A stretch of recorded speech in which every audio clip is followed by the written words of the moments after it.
Sometimes Jesus is a little bit sneaky. I hate when he does that. Sometimes he asks what appears to be an innocent question, but there's a lot going on underneath the surface. Where are we to buy bread for these people to eat? Jesus asked.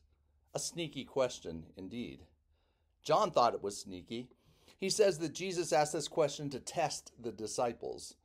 Jesus wanted them to squirm like a worm on a griddle for just a little while, and that's sneaky. Jesus knew exactly what he was going to do as he stood in front of a crowd of 5,000 people. Yet he wanted the disciples to feel the full weight of the situation before he acted. Sneaky indeed. The setting of the gospel lesson is the fertile plains which surround the city of Bethsaida. And the reason why I think this is the case is that John says that Jesus went to the other side of the Sea of Galilee. And as I said in a sermon a couple weeks ago, the other side is code language for crossing from the Jewish side of the lake to the Gentile side. And since Jesus and his disciples were in Jerusalem before our story takes place, it makes sense that they would travel to Bethsaida, which is on the other side of Lake Galilee.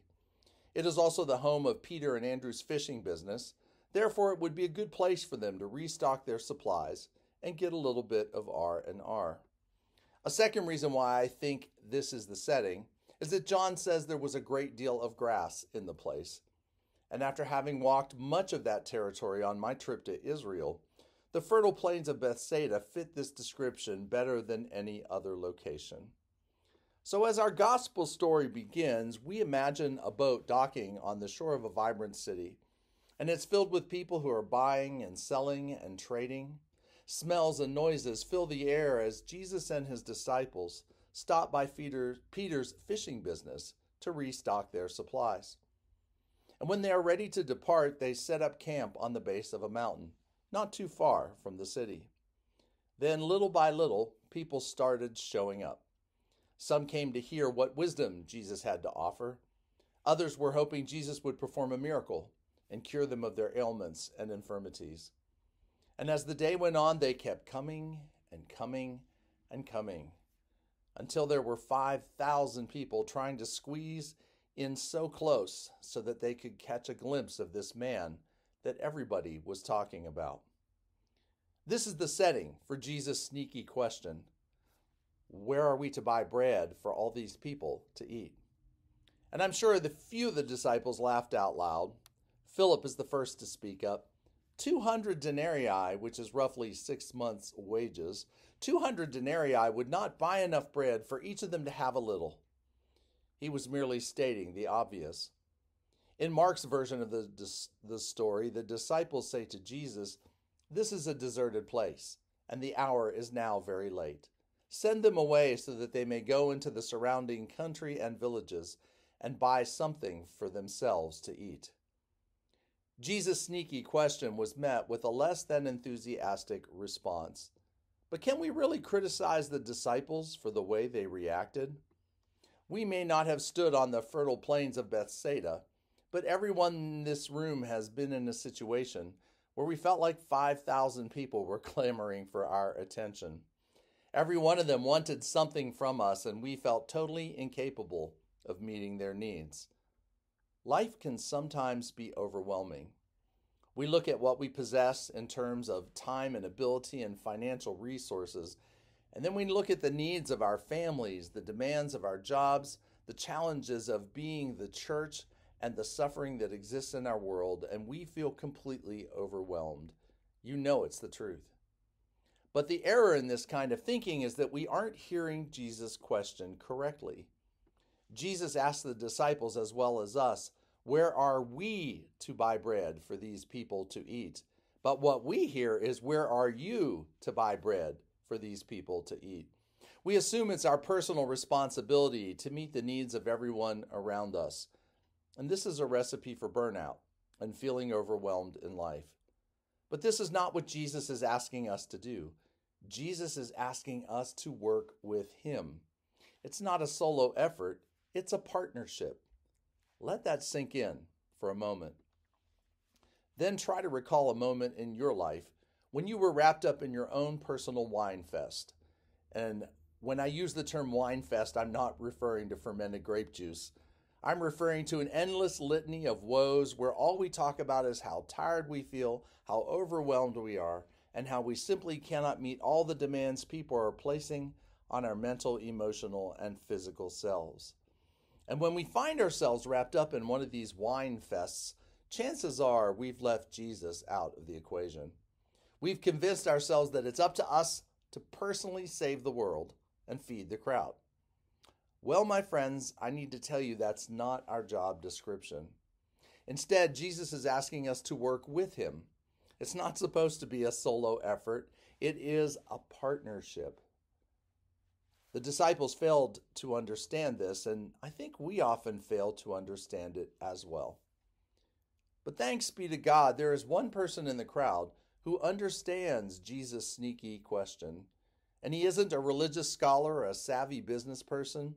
He is simply a boy, a youngster, who pulls out his sack of 2 fish and 5 small barley loaves. And then this young man shows them to Andrew, who is just as clueless as Philip. And Andrew looks in the bag at his meager offering, and then he looks at the crowd of 5,000 people, and he states the obvious. Well, Jesus, there's a boy here who has 5 barley loaves and 2 fish. But what are they among so many people? Again, we see that the disciples don't understand Jesus' sneaky question. We still think the we is them personally, or this obviously clueless and idealistic boy. Yet this boy in the crowd is doing exactly what Jesus is hoping that the disciples would do, to offer whatever meager resources they had, and trust that somehow Jesus would take care of the rest. And we know how the rest of the story goes. There's a reason why it's told in all 4 Gospels. It's an important story of faith to all of us. So Jesus tells the crowd to sit down. He then goes over to the boy, who hands Jesus his offering of 2 fish and 5 barley loaves. And Jesus blesses the loaves and the fishes, and he distributes them to the crowd. And the brilliance of the way John tells the story is that the disciples do absolutely nothing. In the other Gospels, they are the ones who distribute the loaves and fishes to the crowd. But in John's version, Jesus is the only one who hands them to the people, while the disciples sit there and watch the miracle unfold. They only participate in John's story when the miracle is over and Jesus tells them to gather up the fragments. I'm sure the disciples had a few loaves and fishes tucked away in their bags, but they aren't going to share them with anybody. They're trying to save them for themselves. Therefore, they miss an opportunity to become a part of something that is so much bigger than themselves. And the one who helps Jesus and participates in the miracle is a boy whom the disciples would not have given the time of day. And when all is said and done, 5,000 people are fed and 12 baskets of leftovers are collected. It is a sign of the generosity of Jesus, which always comes to us in overflowing abundance. But this abundance may not have been possible if it wasn't for the faith of a boy in the crowd, who offered what he had and trusted Jesus to do the rest. St. Paul said, "Consider your own call, brothers and sisters. Not many of you were wise by human standards. Not many were powerful. Not many were of noble birth. But God chose what is foolish in the world to shame the wise. God chose what is weak in the world to shame the strong. God chose what is low and despised in the world, things that are not, to reduce to nothing things that are." Where are we to buy bread for these people to eat? Jesus asks us this morning. And when we look at what we possess personally in terms of time, ability, and financial resources, and then we look at the needs of our families, the demands of our jobs, the challenges of being the church, and the political chaos of our nation, we feel completely overwhelmed. However, the good news of our gospel lesson is that it's not our job to feed the hungry crowd all by ourselves. It's not a solo effort. It's a partnership. And Jesus will gladly take whatever we have to offer and multiply the gift until it overflows in abundance. Let us give generously from all the blessings God has given us.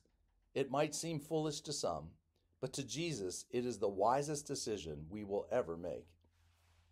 Amen.